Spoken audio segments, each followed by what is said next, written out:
The Book of Esther, Chapter 1. This happened in the days of Ahasuerus, the same Ahasuerus who ruled over the 127 provinces from India to Ethiopia. In those days, when King Ahasuerus sat on his royal throne in the citadel of Susa, in the 3rd year of his reign, he gave a banquet for all his officials and ministers, the army of Persia and Media, and the nobles and governors of the provinces were present, while he displayed the great wealth of his kingdom and the splendor and pomp of his majesty for many days, 180 days in all. When these days were completed, the king gave for all the people present in the citadel of Susa, both great and small, a banquet lasting for 7 days, in the court of the garden of the king's palace. There were white cotton curtains and blue hangings, tied with cords of fine linen, and purple to silver rings, and marble pillars.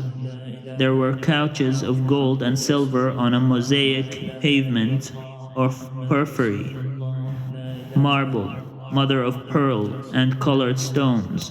Drinks were served in golden goblets, goblets of different kinds, and the royal wine was lavished according to the bounty of the king. Drinking was by flagons, without restraint, for the king had given orders to all the officials of his palace to do as each one desired. Furthermore, Queen Vashti gave a banquet for the women in the palace of King Ahasuerus.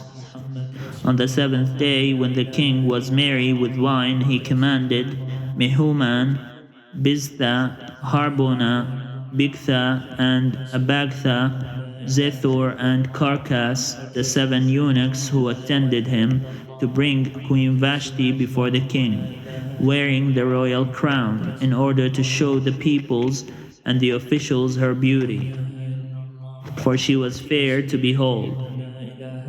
But Queen Vashti refused to come at the king's command, conveyed by the eunuchs.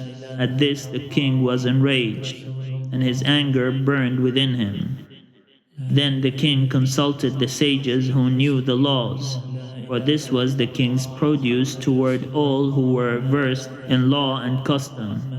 And those next to him were Karshina, Shethar, Admatha, Tarshish, Meres, Marcina, and Memucan, the 7 officials of Persia and Media, who had access to the king and sat first in the kingdom.